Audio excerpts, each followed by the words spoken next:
For 68% of people receiving it right now, they are being paid more on unemployment than they made in their job.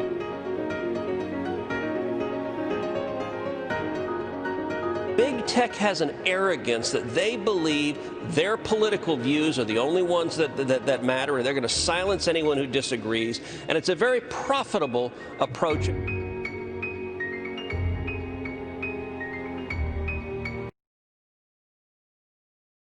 Good afternoon. I'm Bob Costa, national political reporter with The Post. This afternoon, we are joined by Senator Ted Cruz, Republican of Texas. I covered the senator last week in West Texas as he traveled with President Trump, and it's clear his state is still struggling with the pandemic. Many Texans are also paying close attention to the ongoing negotiations over the congressional response to the pandemic. That debate right now is centered on whether to extend federal unemployment supplement, about $600. Senator Cruz, thanks for being here.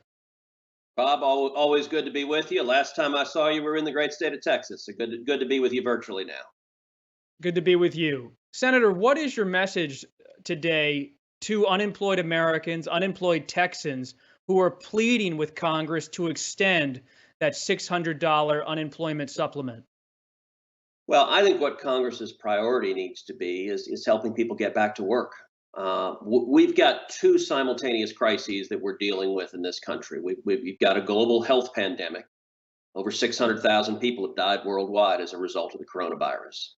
And at the same time, we've got an economic catastrophe, the worst disaster since the Great Depression. We've had over 51 million Americans lose their jobs. And I think the central focus, the central priority for Republicans and Democrats in Congress should be helping restart the economy, helping reopen the economy, and helping people get back to work. I can tell you in Texas, people want to work. They want to go to work. And so I've introduced this week what is called the Recovery Act, and it's focused on small businesses that are right now just starting to open up their doors, and they're struggling. They don't know if they're going to survive or not. It is reducing the taxes, reducing the regulations on those small businesses so they can grow, so they can prosper, and so they can hire their employees back.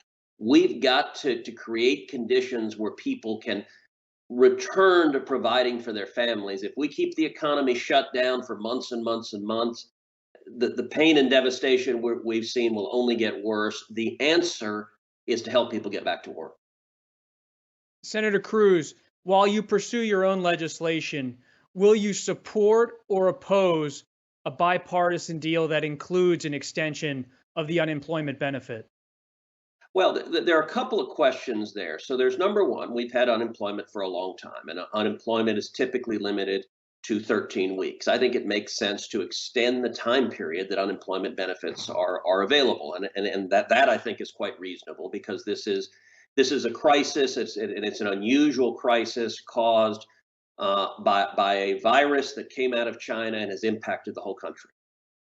There is a different question. So in the midst of this crisis, Congress passed an additional $600 benefit on top of the typical unemployment benefit.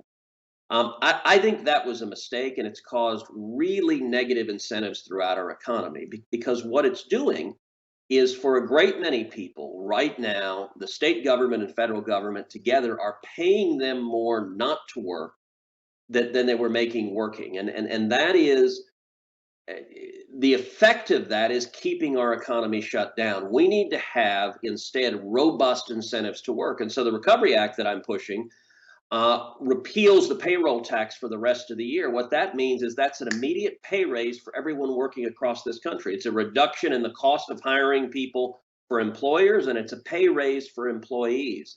Also included in the Recovery Act is a provision that says the next $10,000 of income you earn this year is tax-free. You don't pay federal income taxes on it. Now, why does that matter? Because as an economic matter, what really makes a difference is the marginal tax rates and the marginal incentives. And what Nancy Pelosi and the Democrats are pushing to do is they want to continue disincentivizing work. They want to keep people at home and not working. I think that's exactly the wrong direction for the country. Senator, when you say the supplement was a mistake, is it the $600 figure that was a mistake or the supplement in general? What I'm asking is, could you support a supplement that was extended at perhaps $200 or $300? Look, it's conceivable we'll have discussions on that. When we passed the CARES Act, and I voted for the CARES Act, we saw overwhelming bipartisan agreement on the CARES Act, passed the Senate 96 to nothing. That was really at the height of the crisis when we didn't know what to expect. We didn't know what was happening. And we had then a Republican amendment that I supported and argued for that was a very common sense provision that provided that unemployment should not pay you more than you made when you were working. And what happened is that was rejected on basically a party line vote. Essentially, all the Democrats voted no, and all the Republicans voted yes. And it was interesting. It actually illustrated a lot of the differences between how Republicans and Democrats approach policy issues. I went to the Senate floor. I was debating Dick Durbin, one of the senior Democrats on the other side, on this issue. And I was pointing out that by paying people substantially more not to work than they made working, you're creating strong disincentives. And Durbin got up and immediately lambasted me and said, that just shows that Cruz thinks that anyone not working is lazy and just wants to sit on the sofa. It's something you see often when people are being demagogues, where they paint it as a morality play of good and evil. And it showed, I got up and countered that and said, no, it's not that at all. It's that I actually understand incentives matter. That if you create incentives for work, you get more work. If you create disincentives for work, you get less work.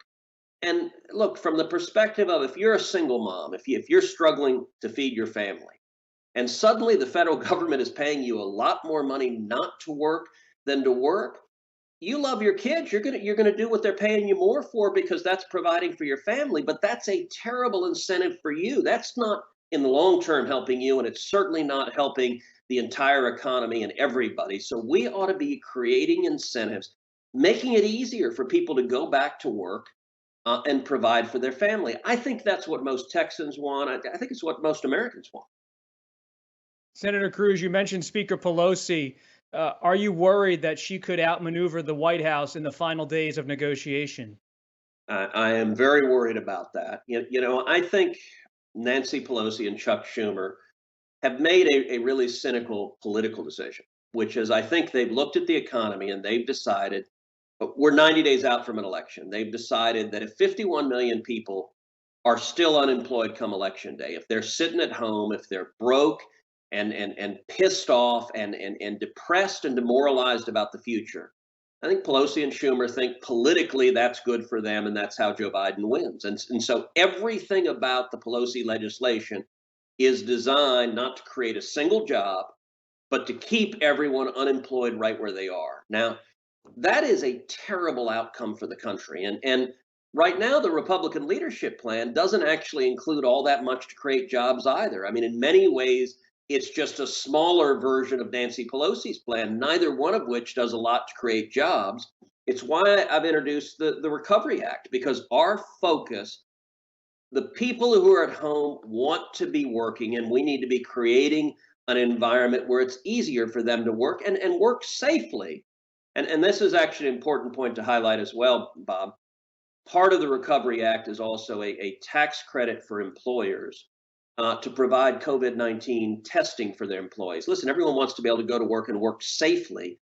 And the more testing we have that's reliable, the easier it is for people to keep their families safe, but also be able to work. And I think we need to be leaning in to creating jobs and reopening the economy. So you say you're leaning in, Senator, but is Leader McConnell listening? Has he pledged to give your bill a fair hearing? So I presented the bill this afternoon at the Republican lunch. I've been making the case to fellow Republicans. Last week, when you and I both went down to Midland, Texas, I spent about 7 hours with the president on Air Force One. And a lot of that time was talking very directly about the president, how our critical priority has got to be getting people back to work. I think people are hearing the arguments. I know there are a lot of Republicans who are agreeing with what I'm saying, but at the same time, the reports I'm getting right now are the negotiations with Pelosi and Schumer, at least right now, are going nowhere. It may be that Pelosi and Schumer have made the decision they don't want to deal at all. They just want to go campaign and blame everything on the president. And if that's where they are, we'll see if that's where they are. Um, I think it was a mistake the way Republican leadership put together the bill, where it's many of the same policy ideas.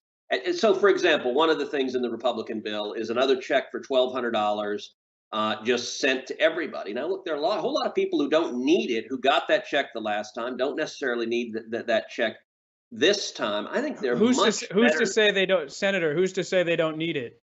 All right, well, I'll give you an example. Both of my parents got a $1,200 check. My dad's 81, my mom's 85. They're retired. They're living on Social Security. They got the $1,200 check. They didn't need it at all.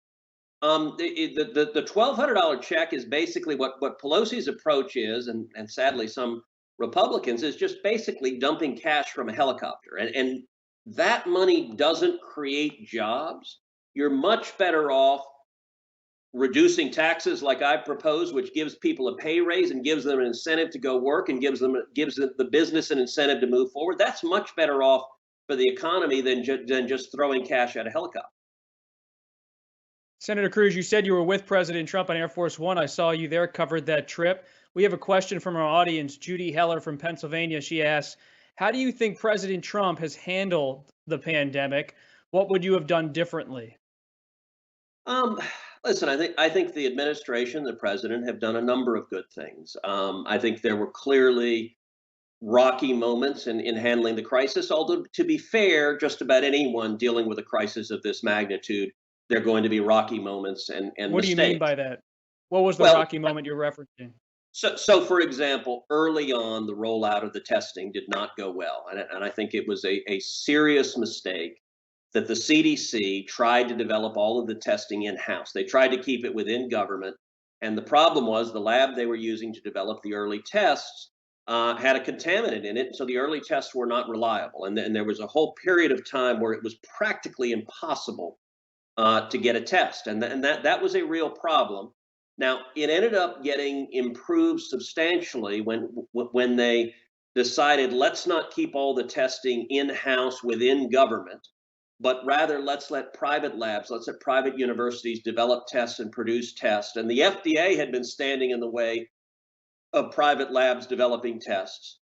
And once they allowed the Mayo Clinic or the Cleveland Clinic or universities or hospitals or the big major commercial testing centers to develop tests, we saw the numbers of tests increase by the millions. And so that was a mistake, but it was a mistake, frankly, from listening to the bureaucracy within government. And I was glad to see that they improved that. I do think one of the most important decisions the president made was early on January 31st, the president halted commercial air travel to and from China. And it was something I had urged him to do. Even earlier than that, I'd called on him to shut down air travel, but the president did it. And it's worth remembering back then, this is right when the virus was exploding in Wuhan, but it had been somewhat contained at that point initially. It had not yet expanded into a global pandemic. And when the president halted air travel into and out of China, he was excoriated. Joe Biden said it was racist and xenophobic to shut down air travel into and out of China. Nancy Pelosi, within days, introduced legislation to reverse the ban on China air travel and to have more people come to and from China. The New York Times had multiple editorials blasting the president for halting the air travel.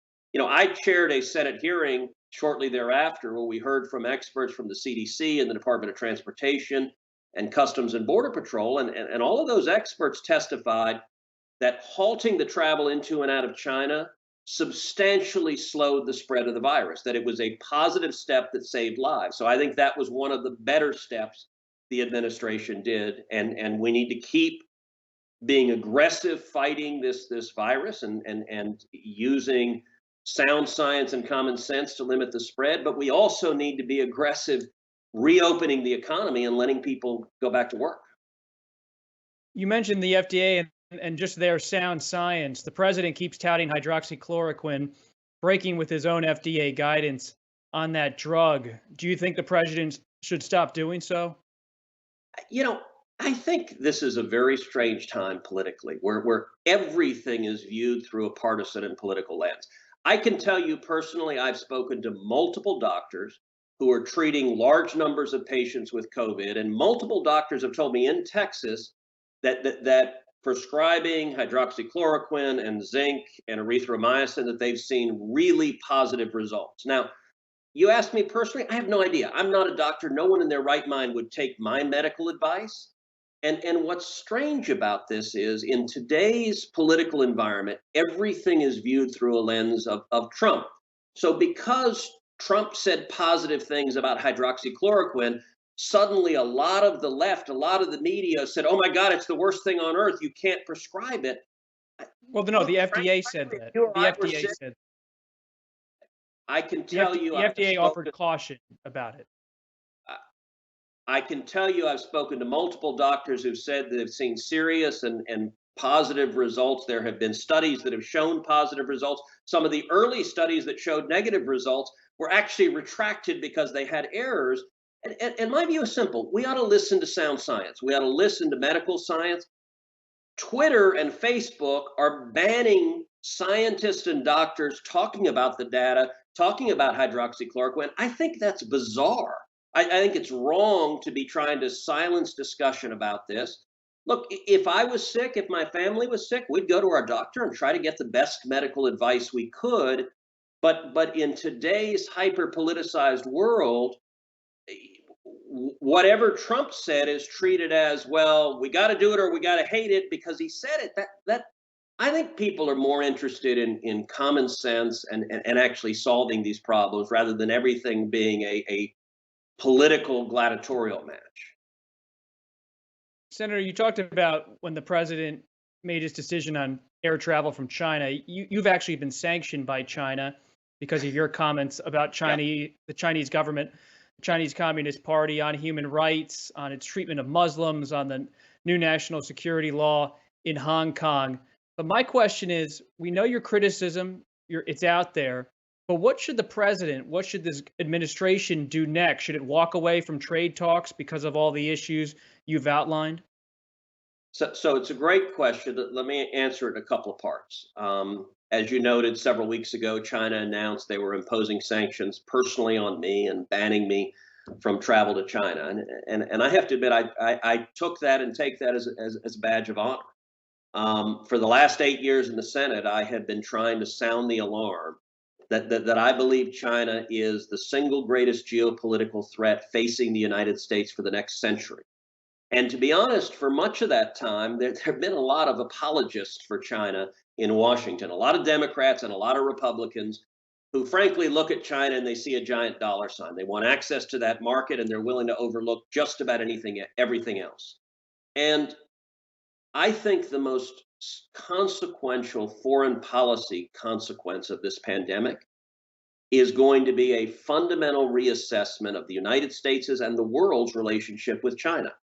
China, its communist leadership, they are murderers, they are torturers, they are tyrants, they engage in grotesque human rights violations. They have policies of forced abortions, enforcing the one-child policy, which is truly horrific. And when it concerns this pandemic, their cover-ups and lies. So early on in December of last year, right when this crisis, when this outbreak was starting, there were a number of really heroic Chinese physicians, heroic Chinese scientists and journalists who tried to blow the whistle, who tried to draw attention to what was happening. And the Chinese Communist government, they arrested them, they silenced them, they punished them. Had China behaved like a responsible government and gone in with public health officials and quarantined those who were infected, there's a real possibility we could have contained this as a regional outbreak rather than the global pandemic that's cost the lives of over 600,000 people. So your question is, what should we do? What should we do is a complicated and detailed question. I've introduced about a dozen separate pieces of legislation focused on different aspects of it. One piece of legislation focuses on China's censorship of public health information like the outbreak in Wuhan of the coronavirus, and it imposes sanctions on officials that are censoring public health information because it's not just a human rights violation, it's also a national security and a health threat to the United States, as we're seeing now. Beyond So, that, mhm. yeah, go ahead. No, just one quick follow up on that, Senator. What about putting them, to use the phrase, put your money where the mouth is? What about you and other politicians returning campaign donations from U.S. corporations, corporate leaders who work directly and closely with the Chinese government? It seems like that Chinese influence is so heavy in U.S. politics, per your outline. So why continue to engage with them on a political level? Well, look, unfortunately, the breadth of it in terms of big business is almost universal. Just about every big company in America is terrified of losing access to the Chinese market. Look, your employer, the Washington Post, just about every media outlet, even though they've thrown reporters out, is still terrified of taking on and losing access to the Washington market. You look at sports leagues. Last fall in October, I did an Asia tour, and I traveled to Pearl Harbor, Japan, Taiwan, India, and Hong Kong. And it was designed really to be a friends and allies tour. So this is before the coronavirus pandemic, but I was visiting the major friends and allies that we have all surrounding China. The entire focus of the trip was on the threat of China, the military threat, the espionage threat, the theft of IP threat, the economic bullying. So while I was there, if you recall, Daryl Morey, the general manager for the Rockets, sent out a really benign tweet, which is stand for freedom, stand for democracy in Hong Kong. And the Chinese Communist government, they lost their minds, they flipped out, and the NBA proceeded to just grovel and make groveling apologies because they were terrified of losing the billions of dollars that China represents to the NBA. I was in Hong Kong then. I met with the protesters. There were about 2 million protesters took to the streets. And I said at the time, Hong Kong is the new Berlin. So you may recall I did a Sunday show by satellite from Hong Kong, dressed in all black in solidarity with the protesters because they were dressed in all black as well, and calling out the hypocrisy. And I think we need to be willing to challenge China on every front, whether it's violations of human rights in Hong Kong, in China, whether it's censorship, or whether it's the supply chain. You want to talk Mhm. about a big threat to American security? It's we've allowed so much of our supply chain to be pulled into China, where we're dependent. And right in the midst of this pandemic, one of the major government-controlled newspapers in China explicitly threatened to cut off the U.S. supply of pharmaceuticals as a tool of economic warfare during this pandemic. And a huge percentage of our medicines are now manufactured in China. Look, if they were to do that, that wouldn't just be economic warfare. That's actual warfare. They are threatening the health and lives of millions of Americans. So I've introduced legislation to create strong incentives to bring critical infrastructure, to bring manufacturing, to bring pharmaceuticals, to bring PPE, to bring rare earth minerals, all back to the United States so we're not subject to that kind of economic blackmail. Senator, let's turn to politics here in the final few minutes. I would just like to add, though, that when you say the Washington Post is terrified, our editor here, Marty Barron, has fought for press access in China. The Washington Post believes reporters should be on the ground covering the virus day in, day out.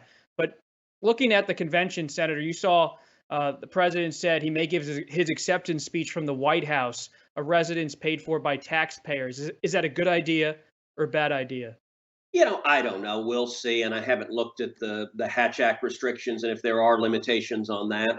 Listen, we've never been in this situation. We've never been in the midst of a pandemic where conventions are going to be substantially virtual. And so, whether he gives it at the White House or someplace else, he's obviously going to give an address to the nation, accepting the nomination. That's important. That's an important message and time for him to lay out the vision that he's campaigning on, and I think a lot of the noise about where it is exactly, I don't think it's of huge consequence.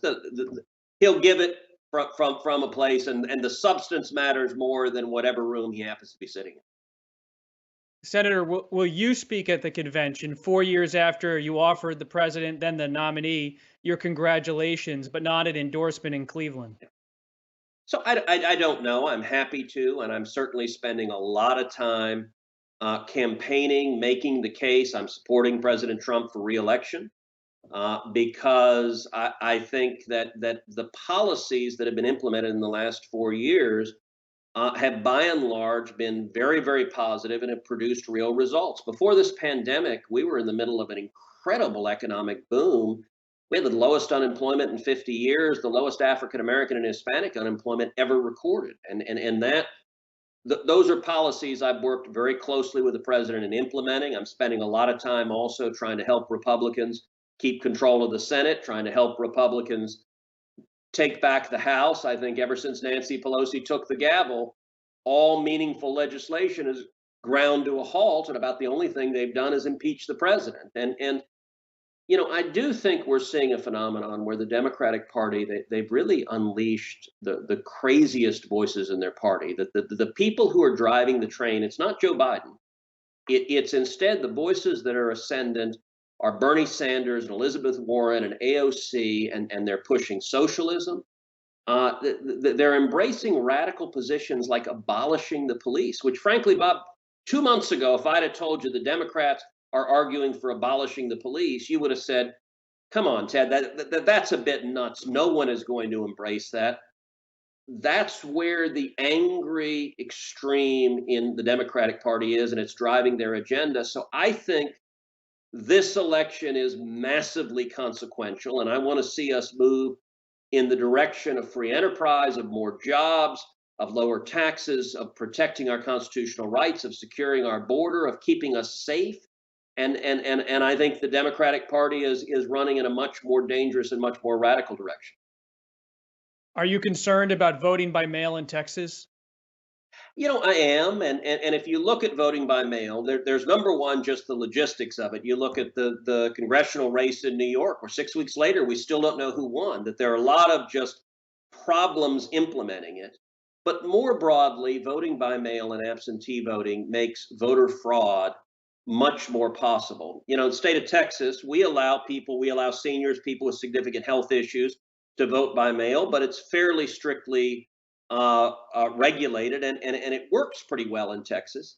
And the history of it, it's actually quite interesting. The Texas legislation was passed when there were a lot more elected Democrats in the state legislature, and it was advocated for by elected Democrats in Texas because we had a problem of serious voter fraud in Democratic primaries in Texas, where what would happen is unscrupulous political operatives would steal people's votes. So, for example, how do you steal votes by vote by mail? An operative goes in to, say, a nursing home and has ballots to vote by mail for a bunch of different people, many of whom may be of Well, less Senator, let's difficult not let's not speculate too much about all this, right? I'm actually not speculating. These are problems that have happened in Texas. And if you go look at on the Texas legislature, on the floor of the legislature, you had elected Democrats saying in the Democratic primaries, they were stealing votes. And it's why Texas passed voter integrity laws to restrict voting by mail, is because we were seeing voter fraud. I don't want to see voter fraud. We've seen vote harvesting in California. And what it lets people do, if you're collecting a bunch of people's votes, it lets someone who is dishonest send in the Democratic votes and throw the Republican votes in the trash. I mean, it is a vehicle that if someone is going to break the law, it makes it easier to. And I think we ought to be concerned about protecting the integrity of the election. Senator, we have 1 minute left. Two quick answers to this. As a political reporter, will you support Majority Leader McConnell for another term as GOP leader? Look, in the 8 years I've been here, nobody's run against him, and he's been voted for by acclamation each time. I have no indication it'll be any different next time. And one last question from the audience. Patrick Rosello of Maryland asks, will you run for president in 2024? I don't know for sure. I hope to run again. I got to say, in 2016, we came very, very close, and it's the most fun I've ever had in my life. I am committed to the principles I'm fighting for. I believe passionately in free enterprise and the U.S. Constitution. And so in the Senate, that's what I'm fighting for, and we may see another campaign in the future as well. Senator Cruz, thank you very much for your time. I appreciate it. Hope to see you at Thank the you, Bob. convention virtually, perhaps. Indeed. And thank you all for joining us here for Washington Post Live. Another conversation with a major lawmaker in Washington. Tomorrow, my colleague, Francis Stead Sellers, will interview Pfizer's chairman and CEO, Albert Bourla. That's Thursday, August 6th at 2 p.m. And on Friday, our Race in America series, which I know many of you have appreciated, will continue with a focus on the historical monuments debate. My colleague on the editorial side, Jonathan Capehart, will talk to former New Orleans Mayor Mitch Landrieu and the great musician Wynton Marsalis. But for now, have a good evening.